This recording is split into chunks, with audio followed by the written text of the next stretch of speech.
A spring training return and an update on Topps Home Run Challenge coming up.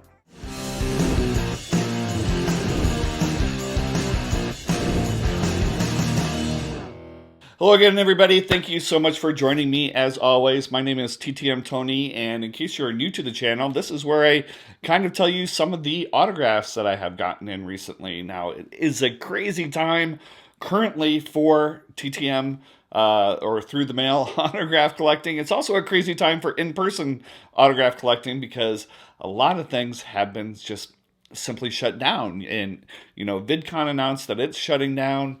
Not that there's usually anybody there. Although I did meet Richard Kind at VidCon, but I didn't get an autograph. Now that I think about it, I might have to write him and ask for an autograph. But it's an interesting time for TTMers and autograph collectors in general. And I'm just happy to have some autographs that are still coming in and some that I have gotten in the recent weeks. And then later on in the video, we'll actually be talking about the Topps Home Run Challenge contest.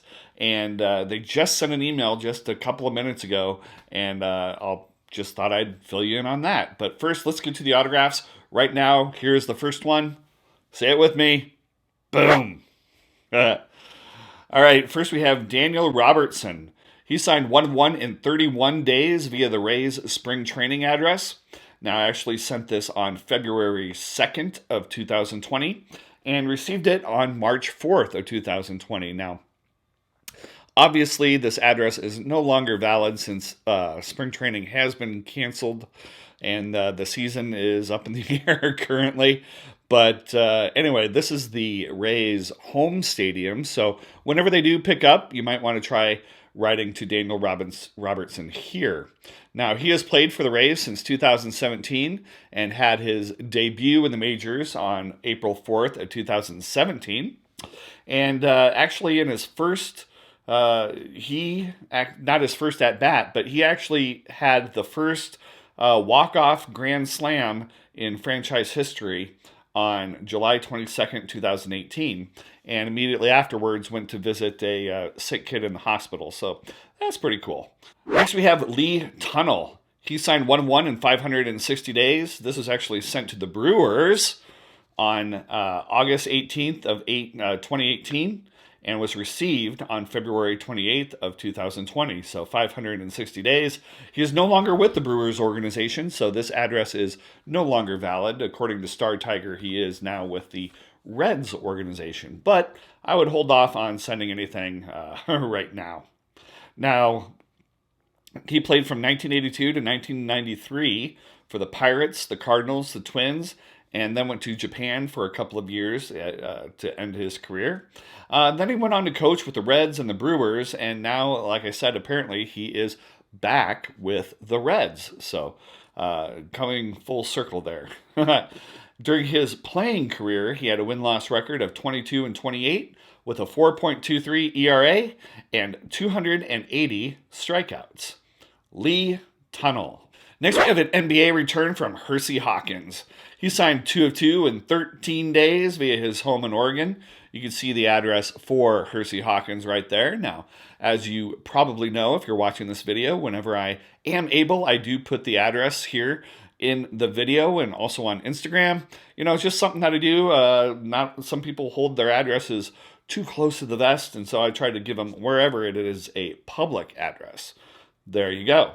Now, Mr. Hawkins played from 1988 to 2001 for the 76ers, the Hornets, the Supersonics, the Bulls, and then again for the Hornets. He is a 1991 All-Star, as well as an AP Player of the Year in 1988, and was actually on the 1988 Olympics team. I didn't write it down, but I think they got a bronze that year. Anyway, so he scored during his career 14,470 points with 3,466 rebounds and 1,622 steals. Hersey Hawkins.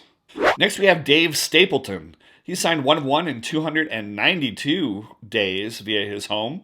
I received this on March 4th, 2020, and this address is actually on Star Tiger. I could not find a public address for Dave Stapleton to share with you. So if you want this address, you can actually sign up for Star Tiger.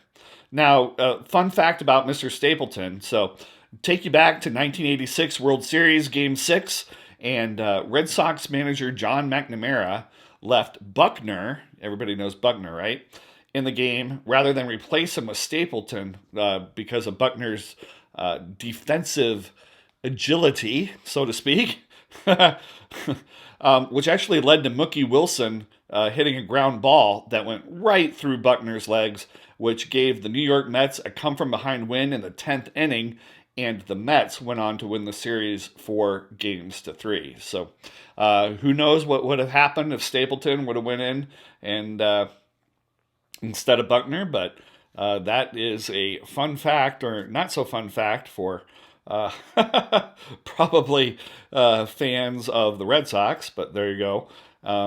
During his career, he had a .271 average with 41 home runs and 224 RBIs. Dave Stapleton.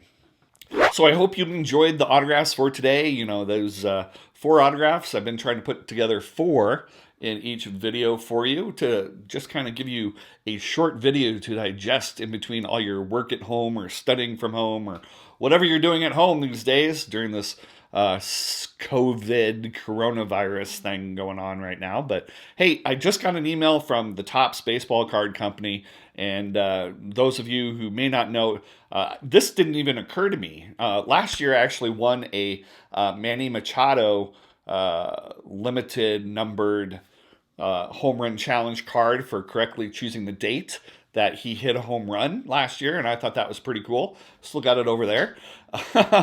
But I did enter in 2 or 3 codes from 2020 Topps cards that I had bought, and I didn't think anything of it. You know, with everything going on, that was the least on my mind.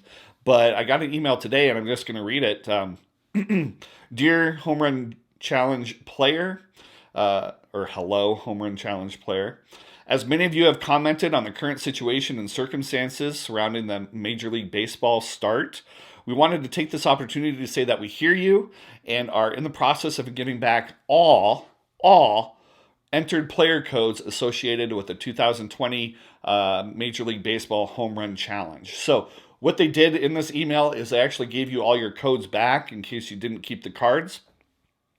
And they deleted them from the system, so you can re-enter them whenever the season starts again. They actually included some of the codes from last year, which is interesting. So they must have just put any of them. You know, I would have kept it with the 2020s rather than put every single code that you've ever entered in there. But they included the codes in their email, so you got that. And they end it by saying, we hope everybody stays safe. And as we have or learn more details about the season, we will open up the calendar again. So basically, they gave everybody their codes back. And now, once they figure out what the season is going to be, you'll be able to re-enter those codes. And yeah, I had already entered in a couple codes from this season, which is why those are in my email. So I didn't even think about that. I just, you know, I didn't think that they were lost. I just really, with everything going on in the world and trying to buy toilet paper and everything, I just did not even consider that I had entered these codes for these games during the season. But I have to give props to Topps. Hey, that's kind of nice, neat to say. Props to Topps for returning those codes and invalidating them so they could be re-entered again. So thumbs up to you, Topps, and thumbs up to you if you want to give the thumbs up to this video. I did have a couple other things to talk about, but maybe I will do that in a live stream one of these days. I wanted to talk about address sites and people waiting to give successes past a certain amount of time, basically holding on to their successes because of people, they call it stalking, but stalking the recent successes and sending out based on the recent successes. And this has led to some people waiting months before they even enter their successes into some of these places. And I just kind of want to talk about that, but that might be a subject for a live stream. So anyway, guys, collect how you want to collect. I'm telling you this right now. Just have fun with your collection. Take this time to sort your cards. I got some of those tall plastic dividers that I've been sorting things. You might have seen it on Instagram. I actually went overboard and printed out divider labels. That's a little OCD, but hey, that's me. So my collection is getting pretty darn organized. It just is. So that is a good thing as far as I'm concerned. Thank you so much. Really appreciate you taking this time on this Tuesday or whenever it is that you're watching this video to leave a like and maybe a comment down below. Let me know how you're doing. Probably going to be sending out some Instagram hellos at some point. Just kind of telling people hi and seeing how they're doing over on the gram, as they say, as Stacy Schaefer said. No, he doesn't say that. Anyway, may your mailboxes be full and your stamps forever. Bye-bye.